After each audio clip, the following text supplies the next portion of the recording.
Wah, wah, wah, wah. And the Bears are back to sucking. Oh no, we Did suck you hear that? again.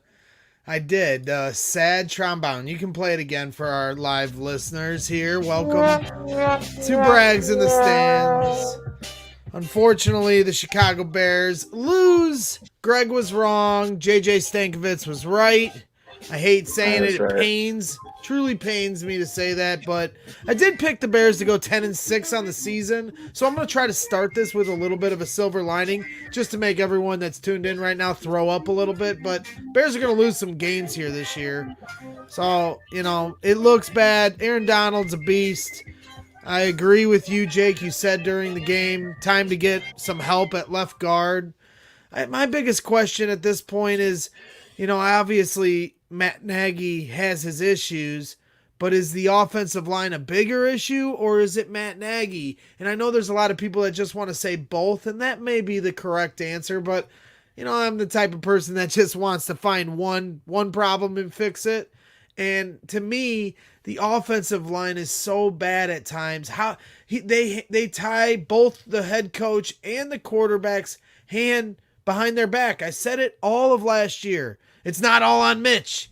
And it was just constant pressure, no run game. At least he can get out of the pocket. Sometimes Mitch would make a mistake and, he'd do that Russell Wilson rollout, but he'd fumble it or do something stupid or sometimes make a miraculous play, but at least he could get out of the pocket. Nick Foles is a sitting duck. You got to hold the pocket for him to make a throw. He has never been able to actually step into a 7-step drop and a throw for a deep ball. If it's a touchdown to check down offense for Matt Nagy, and that's what he wants to do, well, they can't throw the touchdown. They don't have enough time.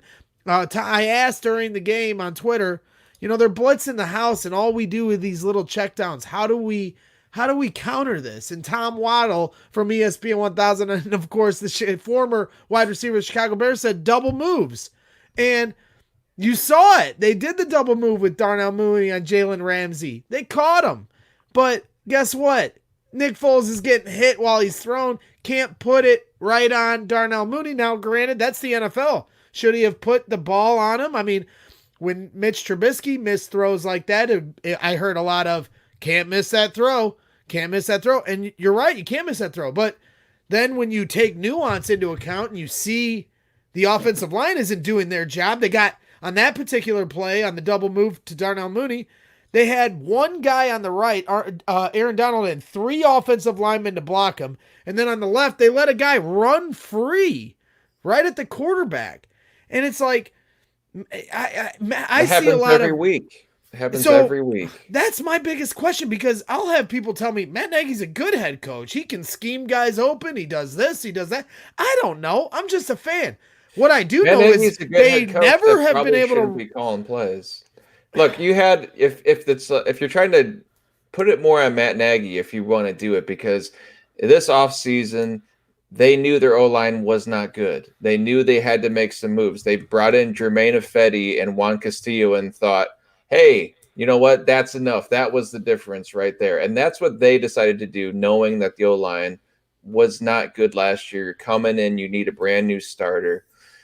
And that's what they said, that's good enough. And then you know what? It wasn't good enough. And then you lose James Daniels, and then that's a big problem. And then you're still sitting on your hands and just thinking that, hey, you know what? We're still winning, so maybe the sense of urgency isn't there to make a move and do something. But I mean, the proof is in the pudding, because I know shit about football, but I'm telling you, I can see these things that the O-line is not in a good. There's no sustainability factor with these guys. You're gonna have to do something. I also don't know shit about football, but I know Ted Ginn needs to be inactive every week. Oh my goodness. I don't know shit about football, but of I all know the Demetrius Harris needs to not be getting outsnapped, or Cole Kmet does not need to be getting outsnapped by Demetrius Harris, and Yes. it's ridiculous. 100%. This is the stuff that Matt Nagy said. You know what? I've seen enough of Mitch into the third game. I've seen enough of Mitch, but he has all. And I'm not saying he's wrong, because I think Mitch is a bad quarterback. But at the other hand, you're saying, hey, you know what? I believe in obviously a guy like Rashad Coward, who was a D lineman up to a couple years ago. I believe in this guy to start. I believe in Demetrius Harris. I believe in Ted Ginn. I believe in Cody Parkey to keep making kicks for us. Right. But he pulls Mitch out of the third game because I've just seen enough of that. Well, I mean, you need to be able to understand when something isn't working. You don't just keep with this ridiculous belief system. You got to make a move. Right. 100%. And you kind of lead me to my thought. And I hate going there. I really do, because I don't want to be reactionary to one loss. The Bears are 5-2. You live to fight another week. Next game's week is a totally different game. They could come out and look like a totally different team. So this is overreaction, drunk Sunday or Monday night football talk here, ladies and gentlemen. And let me preface that while saying it, but I just, as bad as the offensive line is at times and not being able to block it up, Nick Foles having very little time to throw. If they had an offensive line that could block it up, I'm sure Nick Foles could pick apart a defense in Matt Nagy's system because he knows it so well. You see the completion percentages there. Well, that's because he's just constantly checking stuff down. But you know he wants to throw it downfield. He has no time. Nick Foles is making the correct decisions in that regard. As Tom Waddle has told me, he's going to get it where it needs to go. And he's shown me that for the most part. But I hate saying it, but I feel like they got to put Mitch back in. Why? Because the offensive line can't block. The quarterback has to be able to get out of the pocket and run for his life and make something happen. I mean, especially when they go down. When they go down, he's even more of a sitting duck. I hate it. How many plays do you think, if you just think back the past 2 games, Nick Foles has been making plays with guys in his face all day long. So he's still making those plays. And I wouldn't necessarily put this game on Foles, but no, I don't put it on Foles. I'm not disparaging Foles. I'm just because Mitch can run. He's not that intelligent. And also because then you're running out of the I formation. Then you're doing the roll out of the pockets, off the play action. You're not doing the RPO shotgun. You're now under center and you're running I. Yeah. They were running the ball better the first 3 weeks. I know it was crappy defenses, but bottom line to me was they were running what looked like a palatable offense of balance and power and boot, and then Mitch would screw a few things up and make a few plays. But it was inconsistent, just like we're seeing now. Some people prefer the Foles average. I feel like the other average might work better for us. And like I said, overreaction, Monday Night Football talk, fine. But to me, if the offensive line can't give Foles time, there's no point. Foles can't do what he's brought here to do. So then just get a guy out there that can just make things happen. That's the difference between having a competent play caller, because you can scheme around knowing that your O-line is going to get your quarterback killed. And I think that's what Nagy's failing to do. So I would not just go back to Mitch because your O-line is shit. I mean, Nagy failed to utilize Mitch in a way that I thought was the right way to do it, and we thought the right way would do it. Well, I thought they had started to at the start of this year. You're 100% right. In 2019, and we are about to bring our special guest on, Samir from Bears Bonanza podcast, and we're ranting right now. But let's bring him on. But I truly just feel like, what was I saying? Because I lost my train of thought, and we'll bring Samir here. I don't know, something about I love Mitch. I can't remember. No, it's not I love Mitch. It really isn't, and I know Samir's going to bury me for this, but I just... Oh, yes. To me, it's a waste of time if they can't protect Foles. And like I said, maybe I'm overreacting. Aaron Donald's a force of human nature that we missed by 1 pick, and I love Kyle Fuller, but we did missed out on Aaron Donald by 1 pick, and now he's ruining our lives. But to me, if the offensive line can't give Nick Foles time to throw, you got to have a guy that can at least get out of the pocket and shake things up. Tell me why I'm completely overreacting and I'm a meatball. Samir, welcome to Brags in the Stands. I can't believe we're having this conversation. I thought we were done with Mitch. I mean, I am, but man, wait a minute. I got to go back. No, you were the one saying stop having the conversation about quarterback before this game started, right? I don't care who the quarterback is. I just want whatever's best. I don't. I want whatever best for the Bears. But if they can't, if they can find a way to win, fine. So, like I said, they're not going to face Aaron Donald every week. So next week they should have better success. The Saints defense isn't as good, so maybe I'll come back to earth. Hey, if but you it's lose just- Cody Park, or I'm sorry, Cody Parkey, Cody Holy shit. Whitehair. Ah! If you lose Cody Whitehair now, I mean that's a really big problem. So next week might not be a better situation necessarily. And So Allen that's what I'm Robinson's getting saying. checked for a It's not a concussion. Mitch Love thing. That's The what answer I'm is saying. no. If But let's hear what Cody's Samir out has to now, say. now he's running for his life even more. All right, let's So- Samir talk. Go ahead, The answer is no. I mean, Mitch, it's not the mobility that got. It's not the lack of mobility that is hurting Nick Foles. It's a combination of just the sheer terribleness of the offensive line and some really questionable play calling. You put Mitch in there. Listen, I think things could be even worse. Even though that's hard for me to imagine today. My view on Mitch, and we talked about this on our podcast last week, was the objective with Mitch right now is to keep him ready to when he has to come in, because Foles is going to get annihilated and detonated on one of these plays because he's just getting shot. He's just taking so many shots, and you saw it again today, where even on that like 26-yard or 36-yard pass to Cole Kmet, like Aaron Donald's like all over his ankles. You know, Yep. like it just every even good plays, he's just getting popped over and over and over again. So focus, the only thing that I want to hear on Mitch is How's like that going to getting him change, ready. Samir? How's that going to It's change? not going to change. It's not going to change. And listen, but we're 5-2 right now. I mean, our odds of making the playoffs are very high. Yes. You know, You don't bail on it now. I definitely No, you wouldn't don't bail on it now. I wouldn't But bail on it you now. stick with Foles until he gets hurt, or unless he just plays a real stinker of a game or multiple games. Well, that which I was haven't going seen so far. tonight was a stinker. Yeah, well, But how that's much of that do I you don't put on I him, don't though? I don't. Yeah, I but mean, I didn't put last year on Mitch either, and I got buried for it. So I don't Yeah. put it tonight on Foles. But it's the same. It's the same stuff. It is. It's the real villain here. It's the offensive line. The I want to real give villain here- Nagy a pass now because the No. offensive line is No. so bad. That's on him No, but too. That is on him too. I agree. I mean, the real villain here to me is Ryan Pace. I mean, it's so strange because for some reason it's weird because I do blame Mitch for a lot of the stuff that happened last year, but I don't blame him for everything. And it's weird, like the Bears. I don't know what they were doing. Either they thought that the offensive line was fine, which I don't know how you can think that, or the Bears themselves blamed everything on Mitch, and they thought, oh, if we just have, a below-average quarterback in Nick Foles, then everything will work out somehow magically. And what we're seeing now, it just isn't. And it's really unfortunate. So to me, it's hard to evaluate anything with that offensive line. But it's not. I'm not giving Nagy a pass here because there's some really, really boneheaded play calls here. The Cordero Patterson one. How many times do we have to see that on 3rd and 1 or 4th and 1 for us to know that okay, that play just doesn't work? We can't block for it. We don't have the speed on the line, and we don't have the speed on the edge to block for it at all. I mean, I think that Did he have positive yards rushing at all today? I don't know, but that I'm design not even was so sure he did. stupid.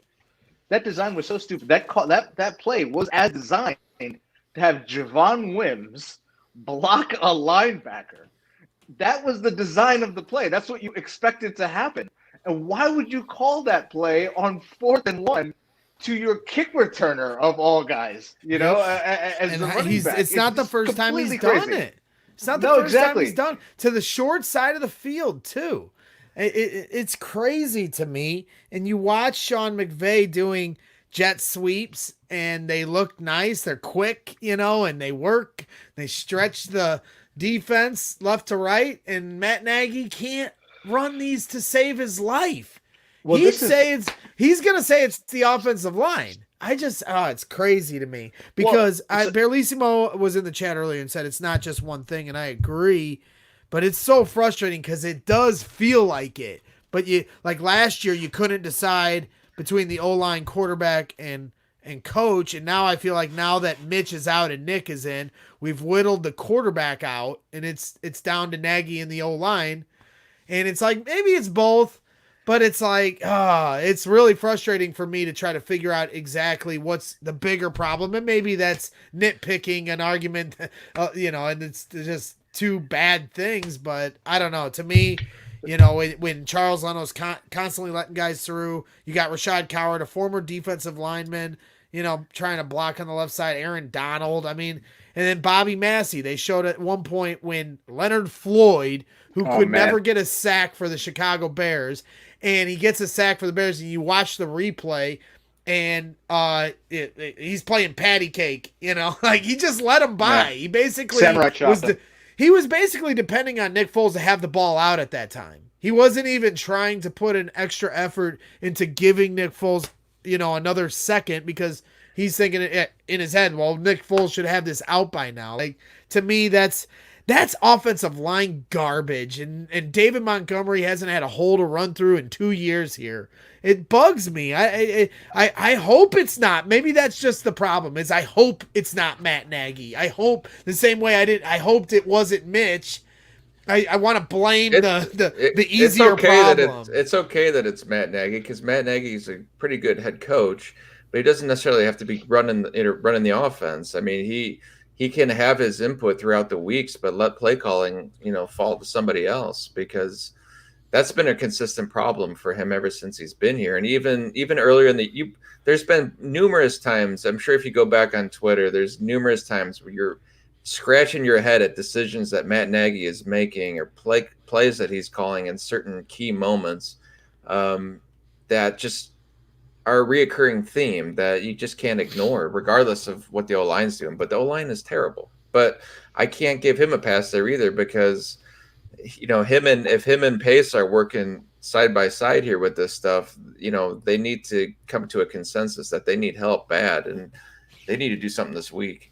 Yep. So I always go on about operational hygiene. Okay. And like, operational hygiene is basically on the sideline. How do you have everything managed? And the difference between a guy like Sean McVay and Matt Nagy, listen, the Rams, they have a terrible offensive line as well. It's not their offensive line is any good either. But what do? They mix up tempo. They have everything ready. He's like 2-3 plays ahead. McVay has his eyes on the field the whole time. And then you look at Nagy, you know, the play will come in with like 8 seconds or 5 seconds. We have to put a timeout. And then it's like an inside zone run or something, just a really simple thing. And it's just burning all this time. The defense gets set. They get ready. We're so predictable, right?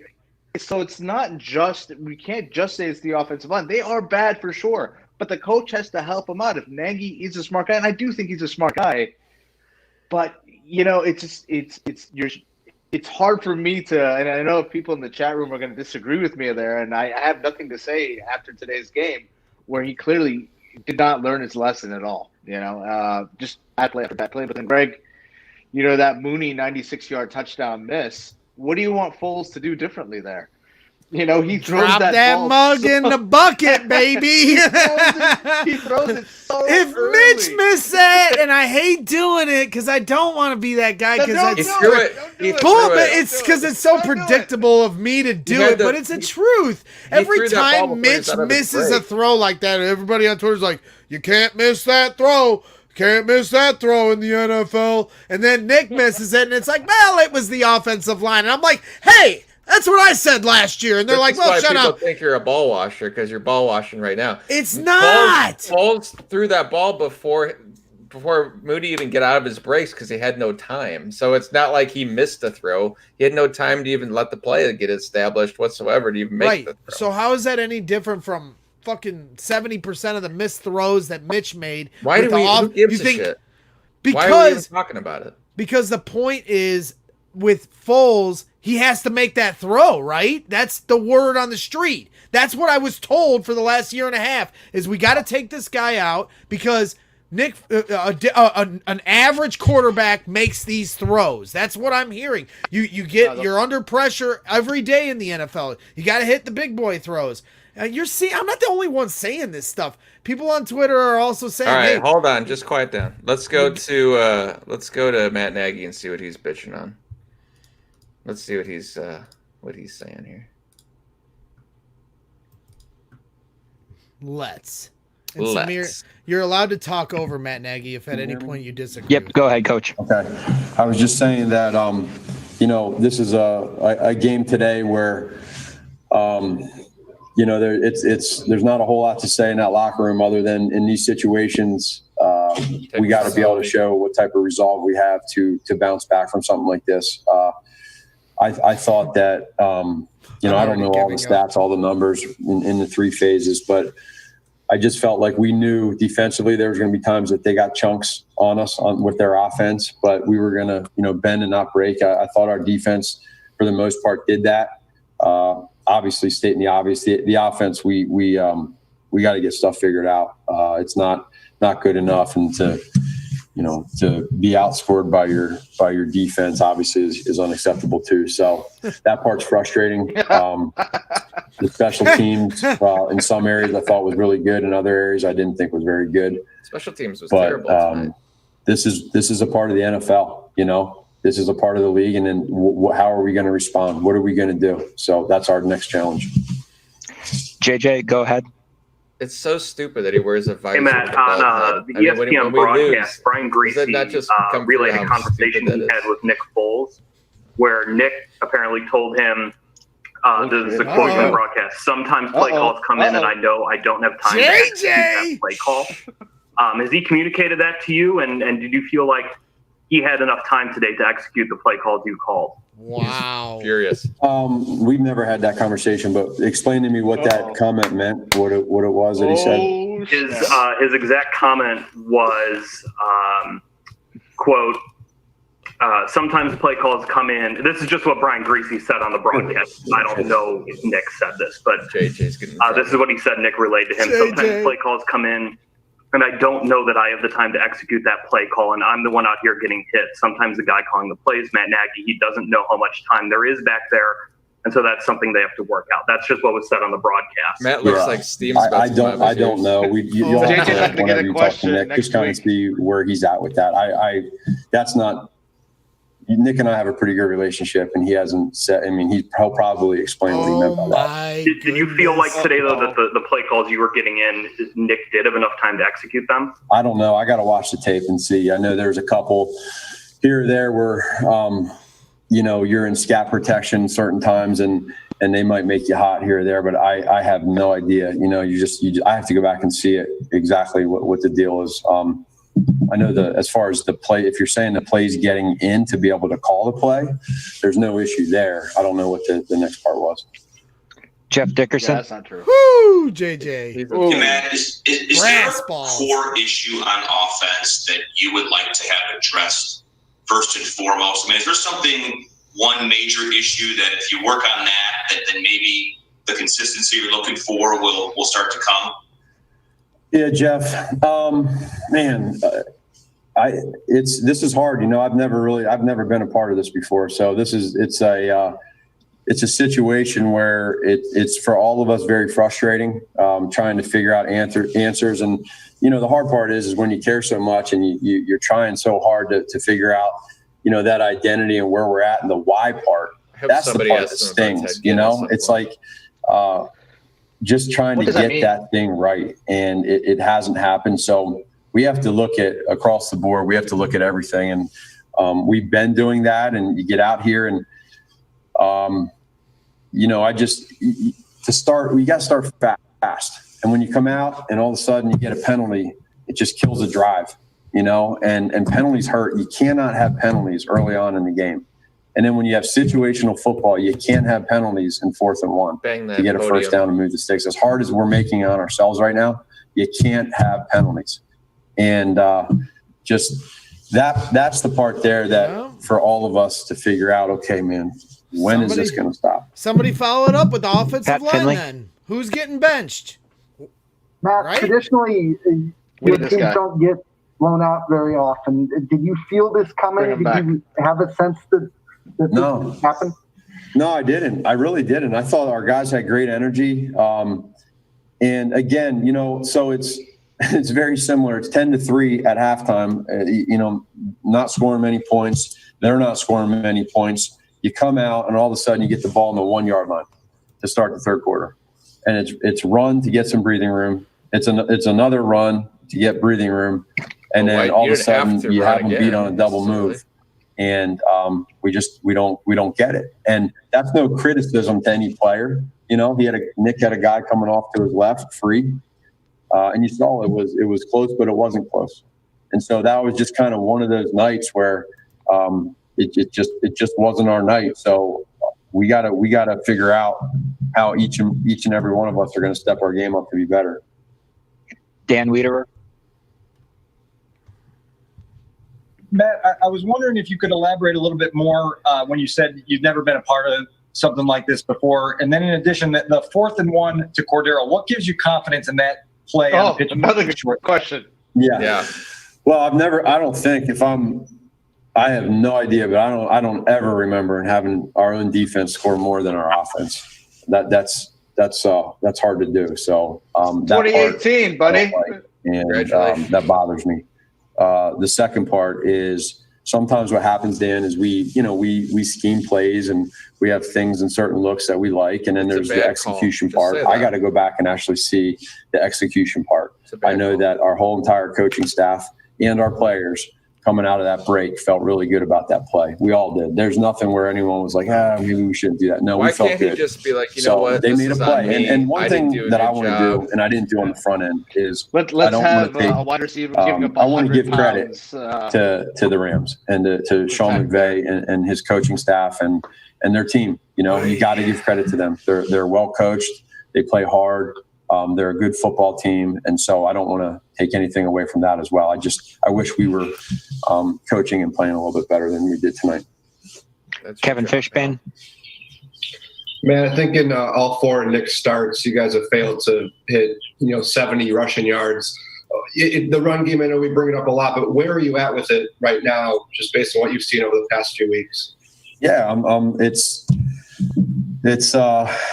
where am I at with it? It's not where I want to be. No. I mean, you got to run the ball in this league, and you got to be able to run the ball. And we're trying to figure out ways to do it. And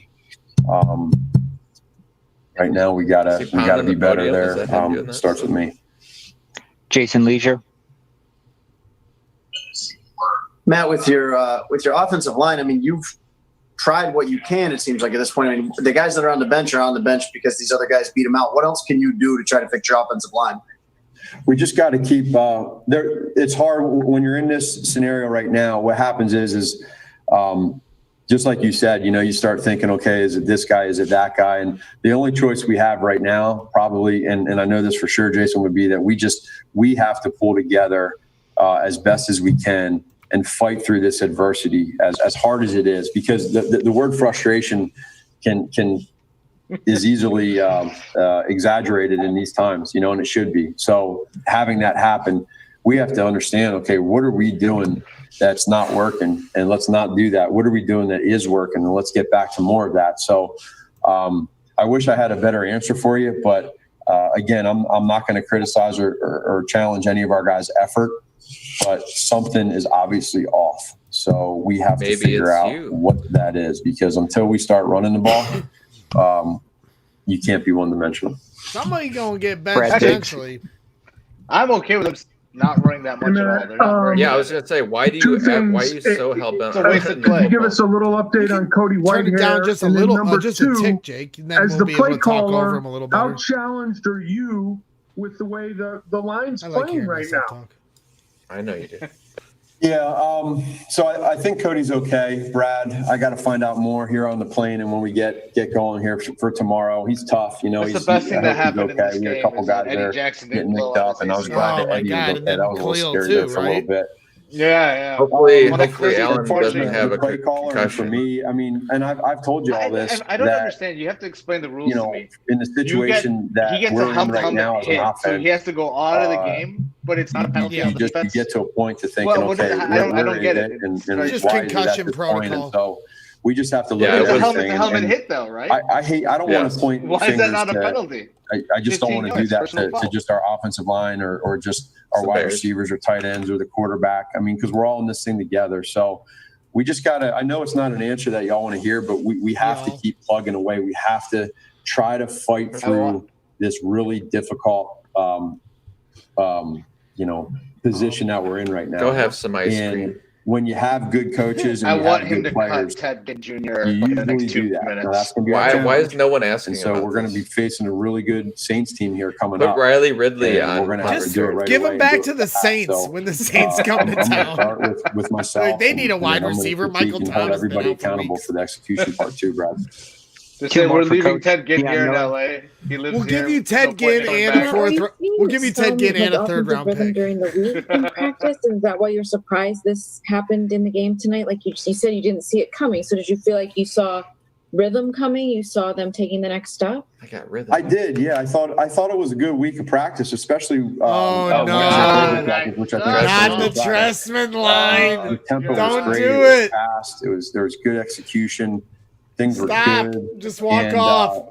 It's not clicking right now. It's not. And as any competitor, and I'm as competitive as a person as there is, that's the part where I have to challenge myself to stay patient and challenge myself to not get frustrated as well, and continue to just keep coaching your the best ego I can. cloud and, your judgment. Look at everything, and so Challenge I yourself have to to be go able to get a rely left on guard. our other coaches that we have on the staff that I have a lot of belief in, and I'm talking across the board, all three phases, but in particular offensively. What do we do, and how do we get to this point? So, I hate offensively. What do we do? To feel repetitive, and how did we get to this the lights point? went out. They're turning the lights out on them. We're 5-2, so You're out. what I said It's before, like at the. we built this little cushion, and now it's our job to be able to. It looks cooler like this. It's like at the Apollo when the comedian Last starts one, to really Mark go off. Potash. Then they get the guy with the broom out. Hey, man, It looks cooler like that. How encouraged were you by Cole Kmet's 38-yard catch, both at the time of the game, because it kind of gave you a spark, and also as some kind of solution? Thank you, Brad, to for making me what feel ails better. this offense. Yeah. No, Mark, it was a great job by Nick throwing that ball to him. It wasn't wide open, right? He was felt covered. great about But good about it. That's I the beauty of put sometimes Demetrius Harris on the field for more plays. snaps. Like he's covered, but he made a play. You make a throw, you made a play, and that's a credit to Cole. I thought it was right in front of me. Made a little run after the catch. Very next play, he comes back and catches another ball. Cole Kmet's going to start playing more in this offense. And I said, right to the bench for you, sir. You've had enough. He's a guy that I think I'm really proud of the way he's playing. And for us, we have to be aware of that, understand that, and start using them more. Thanks for your time, Coach. Yes. Head coach Matt Nagy. Go night, the night. why part. The why. Lord. I love when he says we have to really focus on everything. Like, how is that possible? It's not. It doesn't make sense. Focus means you have to identify something. You can't focus on everything. You can't ask yourself in week 7, why are we where we're at? You should have some general ideas as to where you are going and isolate what some of the problems here are. It's when I hear stuff like that, I get really worried because I wonder what happens now Monday through Friday at Hallis Hall sometimes. Because they're not being honest with themselves. They're not being honest with themselves of what's going on here. And I just couldn't believe after making the Panthers D-line look like world beaters that they didn't come to terms with the fact that they need to do something on the offensive line. And granted, I know that if you would have brought in Quentin Spain this week, he wouldn't have been playing in this game, but at least you're acknowledging the fact that Rashad Coward is not good enough. Alex Bars is not good enough. And that's something that you need to decide. I mean, it should have been easy to decide that Ted Ginn does not want to be back on punt returns 2 games ago. So it's like you got to get realistic here. But let's not bury the lead of this Matt Nagy press conference, because here at Brags in the Stands, we did a pregame show with one JJ Stankovitz of NBC Sports Chicago. And Jake and Samir both, before we came on for the pre-show flow, before we came on live, they both made a point to ask me if I had heard what they said on the telecast of Brian Greasy. And Jake basically explained what was said, because that was what JJ Stankovitz was asking Matt Nagy there. I was going to see if I had the quote of it. But basically, it was saying that Brian Greasy was saying on the presser that Foles was talking to the ESPN crew and said that when Nagy gets a play into him, he can already tell it's not going to work based on how much time he knows he has to execute that play. So it's kind of, I mean, if he's saying something like that to the ESPN crew and Matt he's Nagy unaware was of what that means, stunned. then I mean, Matt Nagy he was surprised when he was asked that question. So I know Samir at that point was like, well, maybe Mitch might be starting next week. I don't know. You know, I saw it in your eye a little bit because he got scared. You got scared because you don't throw your head coach under the bus like that. I mean, I know Foles is a veteran and Foles and Nagy are close, so I'm not going to overdo it, but you could see the steam blowing out of Matt Nagy's ears when JJ asked the question, and it's hard for me to believe that Brian Griese lied about what Nick Foles said. So you know that's going to be a question that's doubled down tomorrow and more clarity. Foles is going to come to the podium, and I guarantee that's the first question they ask. So I can go to it real quick. How about the Chicago meeting? Because JJ took a step there. That's kind of my takeaway from the press conference, because the Chicago Bears meeting, we talked about this in the pregame. Evan Wells had a question for JJ about, hey, are you going to call out and ask Matt Nagy if he's going to bench Charles Leno after the game? Because a lot of fans want that to be asked. Not definitely done, but asked. And it's a fair question. It's, tough on a guy like Charles. He's fought and clawed to take that job as a left tackle in this league, but it's a fair question to be asked. And JJ said he might ask it if Charles had a bad game. Well, JJ asked the tough question in regards to what Brian Griese said there, and I'm telling you, with Bears media, they don't ask the tough question. This isn't the New York media. For the most part, I'm not going to call them mostly softball questions in the postgame pressers, but they're never questions that have that kind of edge to them the way JJ asked that, because I know just from experience, in the small amount of experience I've had covering this team, they are very tight about what is asked, what is said, who gets credentials.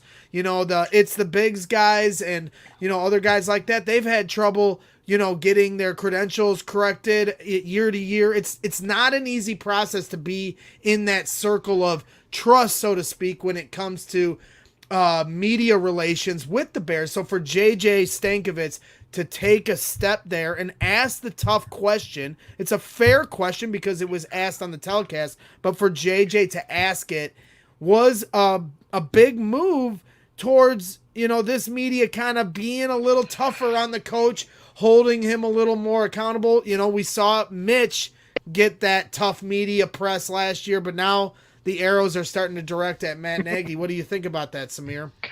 Well, I mean, first of all, JJ is not going to get the first question in a press conference for a long time to come. Those days are gone. You are not wrong. But props to JJ. That's going to be the story, not just for this week, but if the offense continues to sputter, you're going to hear. This is going to be the story of the season, and and Foles is now a guy that I don't think Foles is a great quarterback. I don't think he's a very good quarterback, but he's somebody who's respected. And when you have a guy like that say something like that, and I don't think there was any ill will. I think it's again coming back to operational hygiene. Nagy's just too into his play sheet. He's too focused in on that. He loses, I think, rhythm of the game sometimes. And, he's a great play designer. He's a fantastic play designer, not maybe the best play caller. So you're with Jake then. Would you have him give up play calling duties? Yeah, and if you did, who would call them? Bill Lazor, John DeFilippo, or we've had even a suggestion in the chat that Mike Fury should call the plays. What would your thoughts be on Mike that? Mike Fury ever called plays before? Yeah, No. So I mean, here's the thing. I've never understood this obsession with Nagy wanting to continue to call plays. Let's look at the best coaches in the league. Okay, Bill Belichick, Mike Tomlin, Kyle Shanahan. Oh, I guess Kyle Shanahan does call plays, or he sends in shells, right? He doesn't call the plays in the traditional way. So many of these guys, Andy Reid doesn't call plays, right? So it's I don't know why he wants to hold on to that. It's these young guys who are just kind of trying to find their way as coaches are the ones who are calling plays. Nagy's good at all the other stuff. He needs to get rid of the play calling stuff. I think give it to Bill Lazor.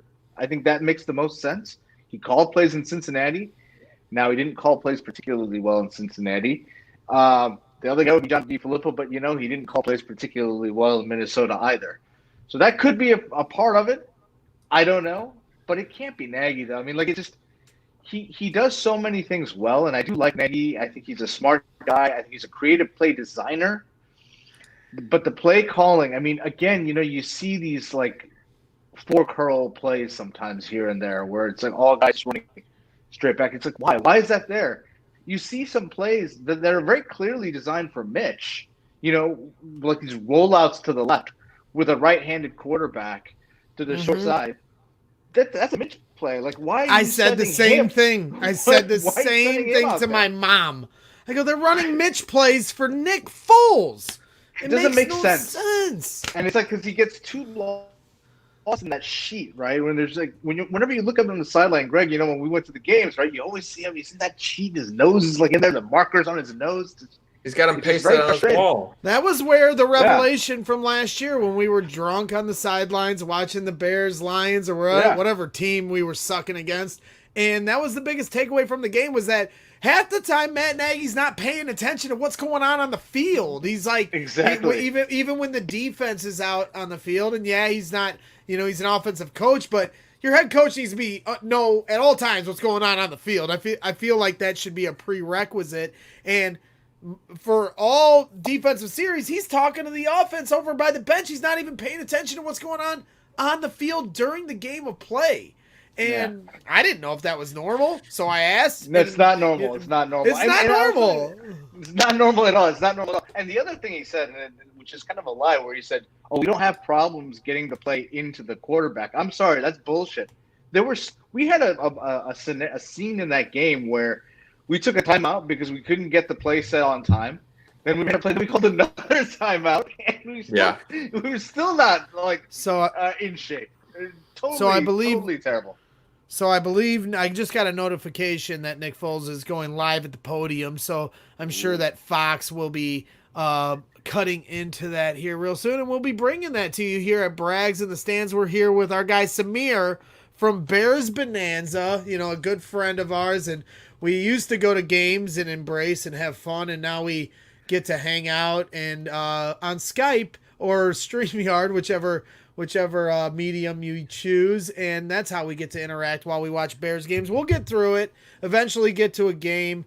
It took a little heat because I really like to get to Soldier Field this year, but I know there's bigger issues going on in Chicago, but we'll see. I'm 2 weeks away from going to the Nashville game. We'll see, but I know Nick Foles is getting ready to get to the podium, and we appreciate everybody joining us here tonight. Got some new listeners here, and I'm not sure exactly what this guy's first name is, but yeah, man, anytime you want to pop by at Brags in the Stands, we're always talking Bears here, talking all Chicago sports, and we're live every Friday night at 7 p.m. Central. We got our guy Johnny B that gives away some nice gambling picks, so make sure you tune in, and we always have some great guests and talk about a winning Bears football team, but I don't know how much longer there we go. We're going to be able to say that, and Nick Foles is live at the podium, ladies and gentlemen, so let's hear what they have to say. God, looks like he has tits. My God. There we go. I was trying to bring across in that conversation. Right. Could you just be a little more specific in what the miscommunication was with that? JJ. Say that again. Well, could you be just a little more specific with what the miscommunication was with that? Well, what he was trying. So when Coach Nagy and I talk on the sidelines, we'll go through plays in different situations and go through the defense. And I'll be honest, hey, right now maybe get the ball out quicker. They're bringing some pressures, whatnot. So we were talking about game situations and game, different, Coach Nagy and I's conversations and our relationship. So part of that was, the detail. Hey, maybe we don't have the time right now for this type of drop.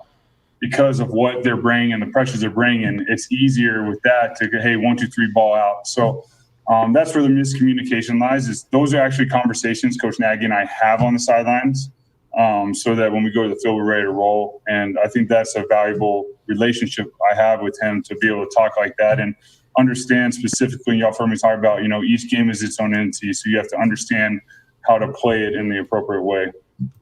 He's such Jason a pro. Leisure. He's such a pro. Well, he was prepped for that. You know that before he came Nick, with on. all the struggles you guys He have did very had, well, though. what do you feel Yeah, is 100%. right with this offense right now?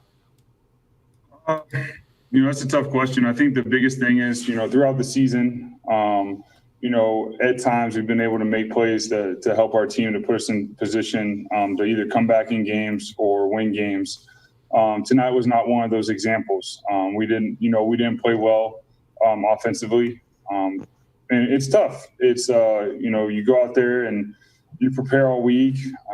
You want to go out there and you give it your all. And, the Rams did a nice job on us tonight. They did a really nice job. They played fast on defense and, disrupted us. But in the grand scheme of things, this is one game, and it's been a crazy season. And obviously we've talked about this a lot. And my mindset is continue to look at it, continue to have these conversations, continue to work through this, because the season does continue on. It doesn't stop right now. It's never easy.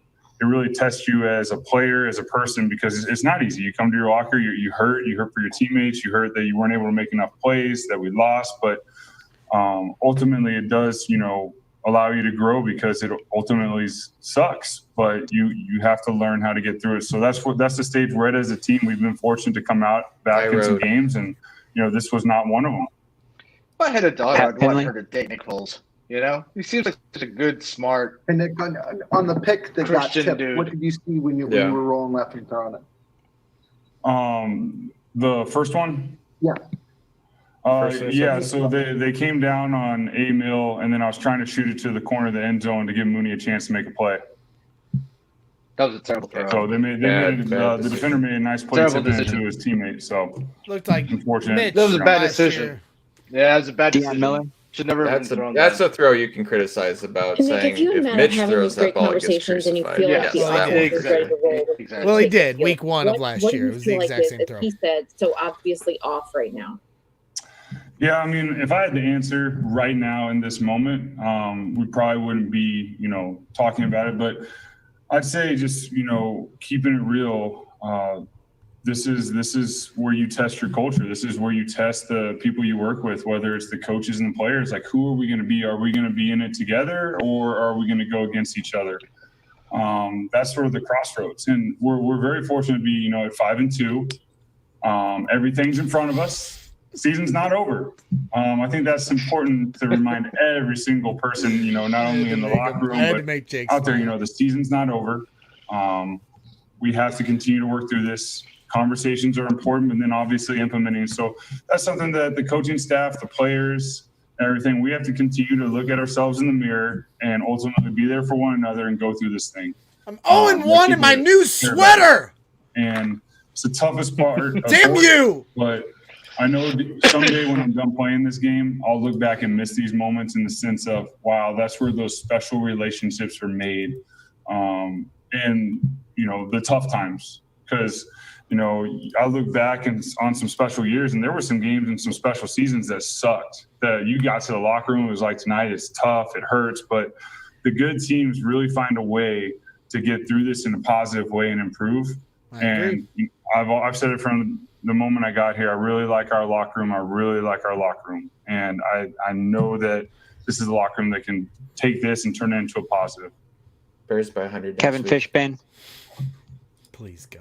And Nick, in your 4 starts, you guys haven't been able to run the ball successfully. I'm wondering how that's kind of hindered what you would like to do, and if you've seen some of these defenses, I think we're okay with this now. some of the challenges that are thrown at you just because the run game hasn't been there. Yeah, I mean, ultimately, I got to play better and help our team out in these situations. And we have to figure out Nick how to run the ball. He is very calming, though, isn't he? I mean, he seems like nothing really. I mean, genuinely, nothing really does affect him. It seems he's making over $20 million. I'd be feeling good too. But no, he's a veteran. He's been through it, as he's said before. He's had many different teams with different examples, and like I said to Jake before the show, and I know it makes some people want to throw, but I had the Bears going 10-6 this year, so that means they're going to lose 6 games. It's going to happen. They're lucky they were 5-1 to start this year. So you're kind of playing with house money at this point. That's the Mr. Brightside mindset of it, but it's the truth. It's a week-to-week league. They could look completely different next week. Now, granted, the offensive line, Cody Whitehair being healthy, Khalil Mack, Eddie, those kind of things play into, how you're going to do next week. But it wouldn't surprise me to see them play completely opposite next week. The Saints Panthers game that I watched on Sunday, the Saints defense isn't, like what we just saw against the Rams. They'll be able to move the ball probably better. And my overreaction of let's move the quarterback out because we can't block, will go away for a week. And they can build off of that. And you don't have to be the best team in October. You can get trounced by the Rams now. It hurts because of playoff positioning. You get to the end and you're fighting for a couple playoff spots, and now the Rams have that edge on you. You can't get that back, fine. But, football is about momentum, and their defense is so good, and the offense has nowhere to go but up. Literally nowhere to go up but up. That is the bright side point of view of this. 5-2. It's not pretty, as Nick Foles said eloquently last week when everyone was loving his post-game speech. But it's the truth, and I stand by what he said. The good teams find a way to persevere through the crap and find a way to make something out of it. So, that's what I expect out of this team. I don't think this season, throw the season away. We can't score on offense.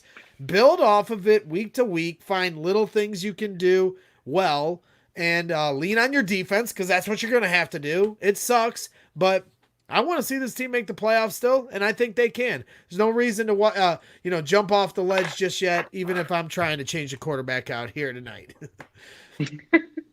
I can't believe you brought that up, man. I can't. Well, it's not about Foles. I think Foles can operate. At one point he was 12 of 15. It was just like last week. When they were struggling at first, and then he got going. But it's 12 of 15. You see that he completes the passes. So that tells me he knows what he's doing in the offense. But to me, my concern lies with the offensive line. No, Matt Nagy's situational play calling at times is stupid. His timeouts are stupid. His end of first half decisions are stupid. But he's not the only coach that makes those kind of bad decisions. Samir, you showed me all last year how he can scheme guys open. So I do think I lean more towards it's the offensive line than the coach being the bigger problem. I have hope that Matt Nagy can become a great head coach. It takes time for some. People have no patience in this world. I want to win a Super Bowl as bad as anybody, but Andy Reid's a great head coach now. Ask Philadelphia fans how they felt about Andy Reid 10 years ago. They were pulling their hair out at times for different things, and you got to grow. You need players to fit what you're trying to do. So I don't know. I'm trying to come up with the answer is all as a fan. Philly fans, number one, Greg, are crazy. Okay, so let's we're crazy too here. and then it gets late real early, in the NFL, and it's we said I think a reasonable expectation would have been let's give this a month with Foles and Nagy to see where we can go here, and there's some troubling signs, and you can't deny that the line is what it is, and you have to start being creative around that. You cannot continue to try to do the same things over and over again. I want to see more crossers. I want to see more slants. I want to see more double moves. I want to see, and honestly, and I know this is going to piss some people off, don't run on first down anymore. It's a wasted down. It's bad. It's a bad analytical thing to do, but it's just a common sense thing to do. If you're only going to get 2 yards, why are you looking at 2nd and 8? That's not smart football. So, start moving away from things like this. And this is what I want to see. I thought last week we saw some of this stuff. One of the things that really bothers me is our predictability. And I saw us moving in that direction where we would pass out of single or under center, and we would run from shotgun, which is off tendency for us. But in this game, again, every run is with I form. Every pass is from shotgun. And it's you got to make things more unpredictable. You got to use tempo, where McVay, they did that great thing where they all kind of blossomed out to the line of scrimmage with like 5 seconds on that touchdown play. Right. Do creative things like this, because again, I say like the Rams, they have a very, very bad offensive line. Their line is not good at all. It's the same level as the Bears line, but you would not have guessed that watching today's game. Yeah, it's a tough riddle to solve with this Bears team. Every week we are hoping for any kind of offense, and it just never comes. And if it does, it's in this flash in the pan moment. And you're even tonight, when they got the defensive touchdown, it kind of reminded me of the Mike Brown Monday Night Miracle from back in the day. And I'm like, oh, maybe this will be the one because the Bears are always that team that like all of a sudden gets going right when you least expect it. So you're always kind of, waiting for that moment to happen. But, it'll be interesting to see where this plays. No, I'm not jumping ship. To me, I'm scared that Foles won't be able to stand in there long enough to operate what he's trying to do. That was the only reason I even, something different. Man, I don't know how many chess pieces you can move to get to that point. I hope we have them. I hope the move is there.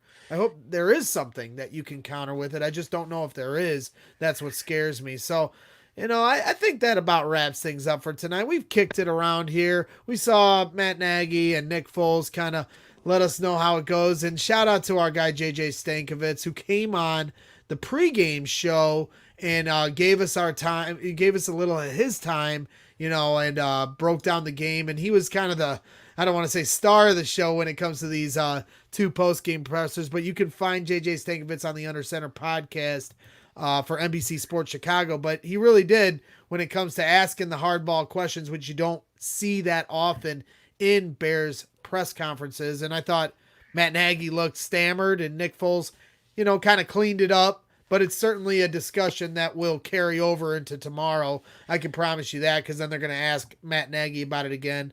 It was interesting, but we'll see where everything plays out next week. The Bears have the Saints at home. They played the Saints last year in a very similar part of the season, kind of a turning point moment. And I really hope this one goes the other way, but we're not feeling too great here, but luckily we don't have to face Aaron Donald next week. But, well, if there's no personnel changes going into next week's game against the Saints, then there's some issues. Yeah, bring Devin Hester in for kickoffs. Yeah, bring Hester in for kickoffs because as Jake said during the game, during one of his tweets, Cordero's not following his blocks all of a sudden. Then we got Trey Hanna, and he wants to bring in more offensive line help, and I think all of us can agree there. Why not? If you're going to bring in Lamar Miller and not use him, can we bring in an offensive lineman, to add to the room? And Quentin Spain was dropped from the gods, and I don't know why. I'm not even saying he's a great option, but he played well last year, and he's certainly better than Rashad Coward. I don't understand why you even just keep rolling the dice with this guy and bringing him in year after year just because he's your little pet project. It's getting ridiculous. 100%. So, Stinks. As I said, I think that puts a bow on tonight. We appreciate everyone here still hanging out with us in the live chat. Some new faces here. We got our guy Mayor Greg and Trey Hanna and Justin, my boy Justin over there. We appreciate all you guys, tuning into Brags in the Stands. We were able to get a pregame show in. Again, we want to thank JJ Stankovitz for his time, and Samir from the Bears Bonanza podcast. Why don't you let everyone know where they can find you in that kind of regard, so people can listen to your insight and info with our guy Danny over there at Bears Bonanza. Yeah, you can follow my co-host Danny at bearsbonanza.com. You can follow me at Samir5580. We do a weekly show. It's just a fun show with me and my good friend Danny, who lives abroad. We have a few guests on here and there, but it's really just a fun show with two friends just trying to connect on Bears. It's a short show, 30 minutes. Download it at Spotify, and that's basically it. There you go. Awesome. Well, we appreciate you, Samir, jumping on last minute, and we appreciate everybody in the chat. We hope you do tune in every week. And he says thank you to the guy in the middle, Jake. That man's name is Jake. I don't know. We want to learn this guy's name. He's been very active in the chat tonight. And Mababa is a Cub fan, so he's definitely welcome here. And my boy Justin, from the mean streets of the region, he said you did a great job tonight, Samir. And we full-heartedly, yes, he is, and so are you, and Jake is too. And then I bring the meatball. So every week, everybody's smart. How about that? Well, I'm not smart. I'm the meatball. You two are smart. I'll bring the meatball takes like, what if we should bring in Mitch? I'll just say that every week until he's not on the Bears. I can't, Greg. I can't. Every week I'm going to be like, wait a minute, guys. I got an idea. What if they brought in Mitch? Maybe that would spark it. But they won by 30. Greg wants to bring in Mitch. I'm sorry. I can't help it. You can run to somebody outside. Get some mobility. They're running Mitch plays, Samir. He's rolling out of the pocket, and I'm sitting there like, well, if they're just gonna run these plays, put Mitch in. I can't help myself. But again, we want to put it all up. You want to maybe play some wrap-up music. I'm better with the wrap-up music, Jake. I'm not good at I have rap. Yeah, wrap-up music, something. I'm not good at the silence wrap-up. But again, we appreciate everyone's time. Thank you, Samir. Thank you, Jacoby, for sticking it out and talking some Bears after a very disappointing loss and a beatdown by the Rams. Yes, I was wrong. I said the Bears wouldn't let the Rams in the end zone, and it was the exact opposite. The Rams didn't let us in the end zone. So that just goes to show you that I need to shut my mouth. I never learned my lesson. Don't hype this team up. No hype. Just win was my motto to start the season. And every time the Bears get on a little streak, I just start to think of, hey, love and it's okay to be realistic. We knew, I think I said during the game, you had to anticipate this is what the O-line was going to look like with what you'd seen. Anyone who's thought it'd be, it could have been different, but if you really thought it was going to be majorly different, I think you were kind of fooling yourself. I just have so much faith in this defense to put the offense in good positions. Just like last week, they got the pick off Teddy Bridgewater. Bam, Bears up 7-0. That's what I expect from this team. But that's asking a lot of this defense. So no arrows pointed at the defense here at Braggs in the stands. They're doing everything they can to keep this team in games week to week. We're still trying to figure out the offense. Smarter minds than us are going to have to do that. But I don't know if those guys are currently available in Hallis Hall. That is the question we are going to find out over the rest of this season. This week will be telling, I'd say. This is going to be a big week. Last year, the Saints game was the turning point game in the season. Matt Nagy even earmarked it during the offseason and said as such. And this season, it'll be very much the same. Saints at home at Soldier Field. And if it's put up or shut up time, you're 5-2. Have a chance. Extending the music. That's not my fault. I didn't talk too much. Somebody else did. But again, make sure you tune in. We'll be back Friday night as we are every week, 7 p.m. Central. Have some fun guests lined up for you. And we appreciate everybody joining the chat. Appreciate you, Samir. Appreciate you, Jake. Thank you to JJ Stankovitz once again from the Undersetter Podcast and NBC Sports Chicago. We'll catch you next Friday night. Bears are 5-2, guys. Chin up. And